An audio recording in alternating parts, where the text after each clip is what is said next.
ನಮಸ್ಕಾರ ಸ್ನೇಹಿತರೆ, ಇದೀಗ ತಾನೇ ಬಂದ ರಾಜ್ಯದ ಮಾಹಿತಿಗಳು.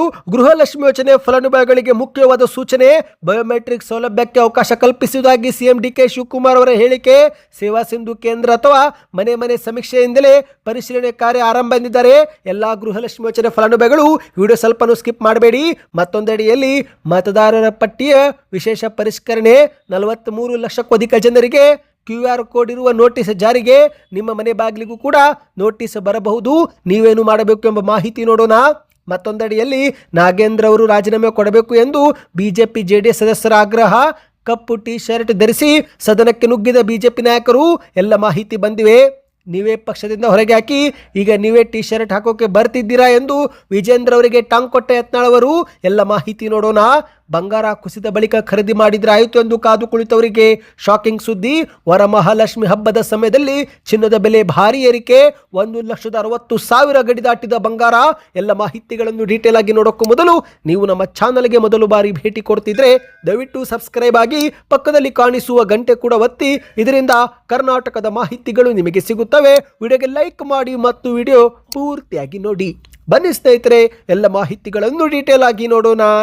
ನೀವು ಕೂಡ ಗೃಹಲಕ್ಷ್ಮಿ ಯೋಜನೆ ಫಲಾನುಭವಿಗಳಾಗಿದ್ದರೆ ನಿಮ್ಮ ಬ್ಯಾಂಕ್ ಖಾತೆಗೆ ಜುಲೈ ಅಥವಾ ಆಗಸ್ಟ್ ತಿಂಗಳಲ್ಲಿ 2,000 ರೂಪಾಯಿ ಜಮಾ ಆಯ್ತಾ? ಕಮೆಂಟ್ ಮಾಡಿ. ಹೌದು, ಒಂದು ಕಡೆಯಲ್ಲಿ ಸರ್ಕಾರ ಗೃಹಲಕ್ಷ್ಮಿ ಯೋಜನೆಯ ಬಾಕಿ ಕಂತು ಜಮೆ ಮಾಡ್ತಿದೆ. ಆದರೆ ಮತ್ತೊಂದೆಡೆಯಲ್ಲಿ ಶೀಘ್ರವೇ ಗೃಹಲಕ್ಷ್ಮಿ ಯೋಜನೆ ಫಲಾನುಭವಿಗಳು ಬಯೋಮೆಟ್ರಿಕ್ ಮೂಲಕ ಮರುಪರಿಶೀಲನೆಗೆ ಒಳಗಾಗುವುದು ಕೂಡ ಕಡ್ಡಾಯ ಎನ್ನುವ ನಿಯಮ ಜಾರಿಗೆ ತರಲು ಸರ್ಕಾರ ಮುಂದಾಗಿದೆ. ಸ್ವತಃ ಮುಖ್ಯಮಂತ್ರಿ ಡಿಕೆ ಶಿವಕುಮಾರ್ ಅವರು ಈ ಬಗ್ಗೆ ಮಾಹಿತಿ ಹಂಚಿಕೊಂಡಿದ್ದಾರೆ. ಸೇವಾ ಸಿಂಧು ಕೇಂದ್ರ ಅಥವಾ ಮನೆ ಮನೆ ಸಮೀಕ್ಷೆಯಿಂದ ಪರಿಶೀಲನೆ ಕಾರ್ಯ ಆರಂಭ ಮಾಡುತ್ತೇವೆ. ಎಲ್ಲ ಫಲಾನುಭವಿಗಳು ಬಯೋಮೆಟ್ರಿಕ್ ಮೂಲಕವೇ ಮರುಪರಿಶೀಲನೆಗೆ ಒಳಗಾಗಬೇಕು ಎಂದು ಸದನದಲ್ಲಿ ಡಿಕೆ ಶಿವಕುಮಾರ್ ಅವರು ಮಾಹಿತಿ ಕೊಟ್ಟಿದ್ದಾರೆ. ಹೌದು, ರಾಜ್ಯದಲ್ಲಿ ಗ್ಯಾರಂಟಿ ಯೋಜನೆಗಳ ಪರಿಷ್ಕರಣೆ ನಡುವೆನೇ ಗೃಹಲಕ್ಷ್ಮಿ ಯೋಜನೆ ಫಲಾನುಭವಿಗಳ ಅರ್ಜಿ ಮರುಪರಿಶೀಲನೆಗೆ ಸೇವಾ ಸಿಂಧು ಕೇಂದ್ರ ಅಥವಾ ಮನೆ ಮನೆ ಸಮೀಕ್ಷೆ ಮೂಲಕ ಕ್ರಮ ತೆಗೆದುಕೊಳ್ಳಲಾಗುವುದು ಎಂದು ಸಿಎಂ ಡಿಕೆ ಶಿವಕುಮಾರ್ ಅವರು ತಿಳಿಸಿದ್ದಾರೆ. ಹೌದು ಸ್ನೇಹಿತರೆ, ಸದನದಲ್ಲಿ ಮಾತನಾಡಿದಂಥ ಸಿಎಂ ಡಿಕೆ ಶಿವಕುಮಾರ್ ಅವರು ಮರುಪರಿಶೀಲನೆ ಪ್ರಕ್ರಿಯೆಯಲ್ಲಿ ಫಲಾನುಭವಿಗಳ ಬಯೋಮೆಟ್ರಿಕ್ ಅಥವಾ ಫೇಸ್ ಅಥೆಂಟಿಕೇಶನ್ ಪಡೆದುಕೊಳ್ಳುವ ಅವಕಾಶ ಕಲ್ಪಿಸುತ್ತೇವೆ. ಇದೇ ಒಂದು ಉದ್ದೇಶಕ್ಕಾಗಿ EDCS ಎನ್ನುವ ಸಂಸ್ಥೆ ಮೂಲಕ ಮೊಬೈಲ್ ಆ್ಯಪ್ ಮತ್ತು ವೆಬ್ ಅಪ್ಲಿಕೇಶನ್ ಪೋರ್ಟಲ್ ಅಭಿವೃದ್ಧಿಪಡಿಸಲಾಗುತ್ತಿದೆ. ಈಗ ಅದು ಅಂತಿಮ ಹಂತದಲ್ಲಿ ತಲುಪಿದ್ದು ಶೀಘ್ರದಲ್ಲೇ ಅಧಿಕೃತವಾಗಿ ಚಾಲನೆ ಕೊಡುತ್ತೇವೆ ಎಂದಿದ್ದಾರೆ. ಈ ಒಂದು ಅಪ್ಲಿಕೇಶನ್ ಮೂಲಕವೇ ಫಲಾನುಭವಿಗಳು ಮರುಪರಿಶೀಲನೆ ಮಾಡಿಕೊಳ್ಳಬಹುದು ಎಂದು ಡಿಕೆ ಶಿವಕುಮಾರ್ ಅವರು ಹೇಳಿದ್ದಾರೆ. ಇದೇ ನಡುವೆ ಸ್ನೇಹಿತರೆ, ಗೃಹಲಕ್ಷ್ಮಿ ಯೋಜನೆಯ ಅಂಕಿಅಂಶವೂ ಕೂಡ ಬಿಡುಗಡೆ ಮಾಡಿದ್ದಾರೆ. ಹೌದು, ಇದುವರೆಗೆ 76,951 ಕೋಟಿ ರೂಪಾಯಿ ಹಣವನ್ನು ಗೃಹಲಕ್ಷ್ಮಿ ಯೋಜನೆ ಮೂಲಕ ಮಹಿಳೆಯರ ಖಾತೆಗೆ ಪಾವತಿಸಲಾಗಿದೆ ಎಂದು ಸಿಎಂ ಅವರು ಮಾಹಿತಿ ಕೊಟ್ಟಿದ್ದು, ಇದೇ ಒಂದು ಗೃಹಲಕ್ಷ್ಮಿ ಯೋಜನೆಯಲ್ಲಿ 1,24,48,000 ಫಲಾನುಭವಿಗಳು ನೋಂದಣಿ ಮಾಡಿಕೊಂಡಿದ್ದಾರೆ ಎಂದು ಡಿಕೆ ಶಿವಕುಮಾರ್ ಅವರು ಹೇಳಿದ್ದಾರೆ. ಅಷ್ಟು ಮಾತ್ರವಲ್ಲ, 32 ಕಂತುಗಳಲ್ಲಿ ಇದುವರೆಗೆ ಹಣವನ್ನು ಹಾಕಲಾಗಿದೆ. ಈ ಒಂದು ಯೋಜನೆ ಆರಂಭವಾದಾಗಲಿಂದ ಜೂನ್ 2026ರ ಅಂತ್ಯದವರೆಗೆ ಒಟ್ಟು 3,13,297 ಫಲಾನುಭವಿಗಳು ಮರಣ ಹೊಂದಿರುತ್ತಾರೆ. ಅವರ ಬ್ಯಾಂಕ್ ಖಾತೆಗೆ 117 ಕೋಟಿ ರೂಪಾಯಿ ಹೆಚ್ಚುವರಿ ಜಮೆಯಾಗಿದ್ದು, ಈ ಪೈಕಿ 40 ಕೋಟಿ ರೂಪಾಯಿ ಮಾತ್ರ ಸರ್ಕಾರ ವಾಪಸ್ ಪಡೆದುಕೊಂಡಿದೆ ಎಂದು ಡಿಕೆ ಶಿವಕುಮಾರ್ ಅವರು ಹೇಳಿದ್ದಾರೆ.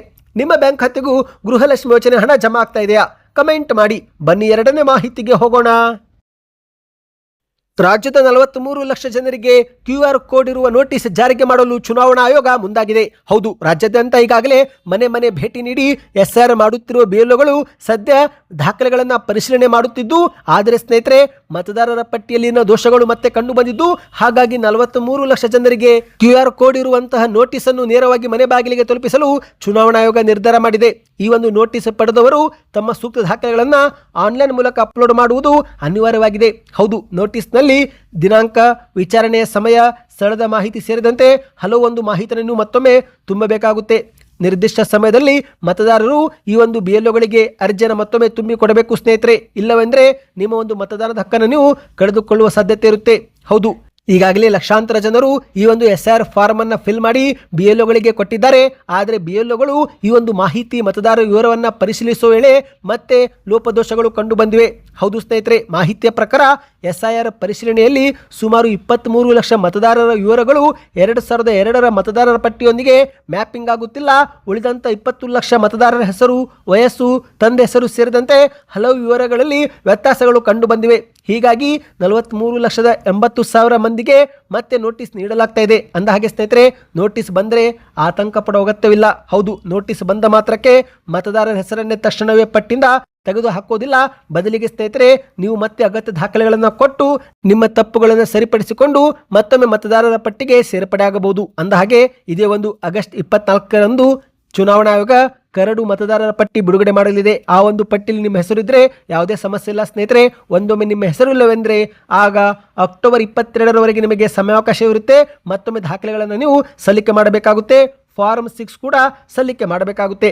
ಈ ಬಗ್ಗೆ ಇನ್ನಷ್ಟು ಮಾಹಿತಿ ನಾವು ನಿಮಗೆ ಮತ್ತೆ ತಂದು ಕೊಡುತ್ತೇವೆ. ಬನ್ನಿ ಈಗ ಮತ್ತೊಂದು ಮಾಹಿತಿಗೂ ಹೋಗೋಣ.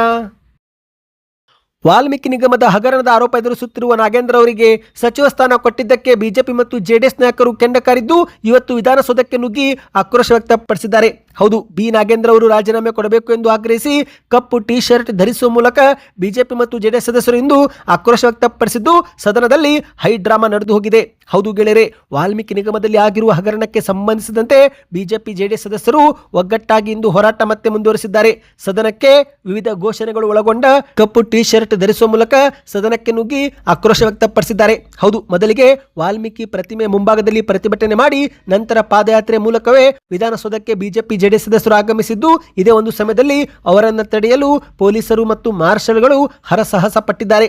ಇದೇ ವೇಳೆ ನಮ್ಮ ಜೊತೆಗಿನ ದಾದಾಗಿರಿ ಮಾಡ್ತೀರಾ ಎಂದು ಮಾರ್ಷಲ್ಗಳ ವಿರುದ್ಧ ಮಾಜಿ ಸಚಿವ ಪ್ರಭು ಚವ್ಹಾಣ್ ಅವರು ಗರಂ ಆದಂತ ಪ್ರಸಂಗವೂ ಕೂಡ ನಡೆದು ಹೋಗಿದೆ. ಅಂದಹಾಗೆ ಸ್ನೇಹಿತರೆ, ಇದೇ ಒಂದು ಪ್ರತಿಭಟನೆ ವೇಳೆ ಯತ್ನಾಳ್ ಅವರು ಮತ್ತು ವಿಜೇಂದ್ರ ಅವರು ಮುಖಾಮುಖಿಯಾಗಿದ್ದಾರೆ. ಹೌದು, ನಿಮಗೆ ಗೊತ್ತಿರುವಂತೆ ವಿಜಯಪುರ ಶಾಸಕ ಬಸವನಗೌಡ ಪಾಟೀಲ್ ಯತ್ನಾಳ್ ಅವರು ಯಾವಾಗಲೂ ಕೂಡ ಮಾಜಿ ಮುಖ್ಯಮಂತ್ರಿ ಬಿ ಎಸ್ ಯಡಿಯೂರಪ್ಪ ಹಾಗೂ ಅವರ ಪುತ್ರ ಬಿಜೆಪಿ ರಾಜ್ಯಾಧ್ಯಕ್ಷರಾಗಿರುವ ವಿಜೇಂದ್ರ ಅವರ ವಿರುದ್ಧ ವಾಗ್ದಾಳಿ ಮಾಡುತ್ತಲೇ ಬಂದಿದ್ದು, ಇಂದು ವಿಧಾನಸೌಧದಲ್ಲಿ ಇಬ್ಬರು ಕೂಡ ಮುಖಾಮುಖಿಯಾಗಿದ್ದು ಆಗ ಮತ್ತೆ ಯತ್ನಾಳ್ ಅವರು ವಿಜೇಂದ್ರ ಅವರಿಗೆ ಟಾಂಗ್ ಕೊಟ್ಟಿದ್ದಾರೆ. ಹೌದು, ಈ ಪಕ್ಷ ಸಾಲಲ್ಲಿ ಕುಂತಂತ ಯತ್ನಾಳ್ ಅವರನ್ನು ನೋಡಿ ವಿಜೇಂದ್ರ ಅವರು ಮೊದಲು ಕರೆದಿದ್ದಾರೆ.